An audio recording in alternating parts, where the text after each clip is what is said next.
like I said, I did 2 auditions in LA. I didn't get either of them.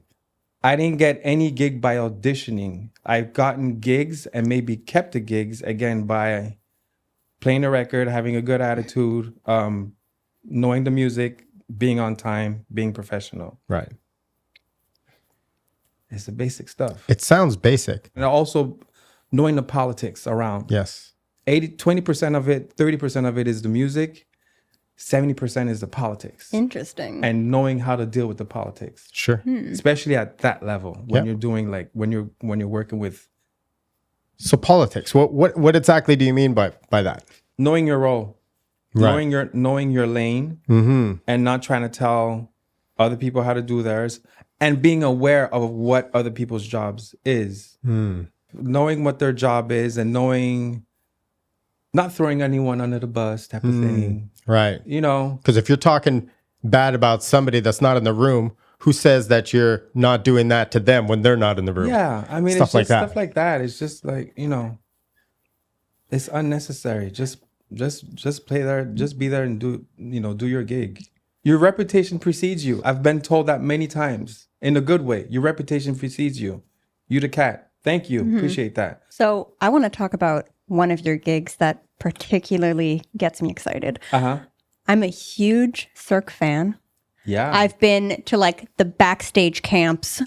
Like I've gone to a bunch of the shows. Listen. I hope to one day sing for them.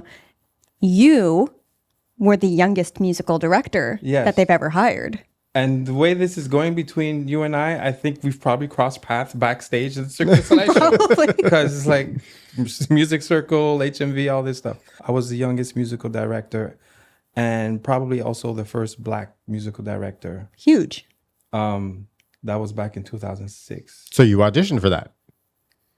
Or did you get a call? Not really. So there you go. You just got the call. I got the call.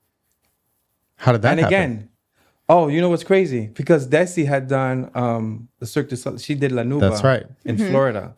So when she came back, that's when we met and we started dating and we started doing shows together. She had all these original stuff, original music that she had, written in Orlando, but never produced or anything.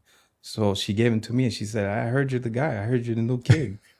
I'm like, yeah. So she's like, she gave me carte blanche on her music. We started doing showcases at Le Petit Medley on St. Hubert. And because she had done Cirque, not the entire, but a lot of Cirque staff came to see us perform. Right. And that's when they saw me. And I was doing these little, I was not good with computers or anything. So I've always done shows with a concept in mind. So she had one of the examples is she had a song called I'm Coming Back. So it was basically her coming back to Montreal after Cirque. So I was like, why don't we start the song with the plane, taking off, and then we'll finish the song with the plane landing. Oh, great. So I had a CD player on my side here because I did not know how to use samples. Okay. Press play. So Cirque, they saw me do all of that stuff. All like these sound effects. And stuff.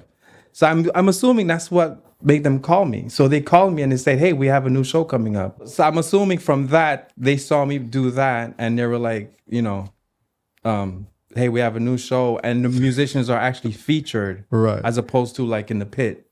So that was their first. Like they got to be like up on stage and everything? Yeah. And it was a really cool concept because they were taking popular Cirque du Soleil songs and revamping them. Like for like a real like arena, type rock show. And the stage was not just on one side of the arena. The stage actually went from one side to the other side of the arena. So it cut the arena in two. So we had to perform on both sides of the arena. Right. So that was pretty cool to do that. And so we did that for 2 years. Where was that located? That was a touring. Oh, it was touring. Tour. Yeah. Okay. So we did MSG. We did Staples. We did Bell Center, obviously. We did Air Canada Center, which is called something else now, Scotiabank. We went all over North America and Europe and all the arenas. It was an amazing experience. It was really good. So that was your first big touring project. Yeah. Where you're getting paid to not just, peanuts. You're not getting paid peanuts like Jello bar or, Yeah. Big, I would say big American tour. Right. Big production tour. Because I did Motown Generation in Quebec here, Quebec City. Yes, that's right. And also toured with Corneille also back then. But in terms of touring a production show, being musical director and touring the United States. Right. That was my first one. I think the Generation Motown supposed to be in New Orleans and then got... Yeah. I wasn't part of that. You weren't part of that. No. But I don't know why I think I was touring with Corneille by then. Yeah. There was a reason I didn't go. There was definitely a reason because, I think Michael Littrusitz was he came on that. Yeah. I need to know how that made you feel. Like, I'm trying to imagine myself working for Cirque, and I think my immediate reaction would be, oh my God, like just nervousness. I kind of didn't know what Cirque was. What? I kept hearing people like, you ask for someone and like, they went and did a Cirque show in Vegas, Cirque du Soleil. I was like, what's Cirque du Soleil? Oh my gosh. It was still I relatively didn't know new. what it was until Desi came back. Right. Maybe I'm just like one of these like hardcore fans. Yeah. Like I had the didn't know anything VHS. about it. Like, yeah. I didn't know much about it. So Desi was kind of my introduction to Cirque du Soleil world. That's your meet cute. Yeah. Oh, yeah. There you go. So we went on tour. So we did that, went on tour for 2 years. We actually got married while we were on tour in between breaks. Mm-hmm. And then at the end of our contract, I was just like, I need a change. I didn't want to come back to Montreal. As much as I love this city, I just needed growth. Both of you felt the same.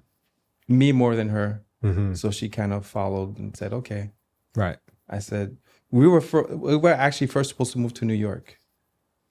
And then our friend of ours, Phil D. Fisher, drummer for Fishbone, I got him on tour with Cirque du Soleil. And he was like, LA, dog, LA. Fish. He's like, LA. He's like native LA. The connect, man. Yeah. So we're like, okay, let's try it out. So, we've been there since.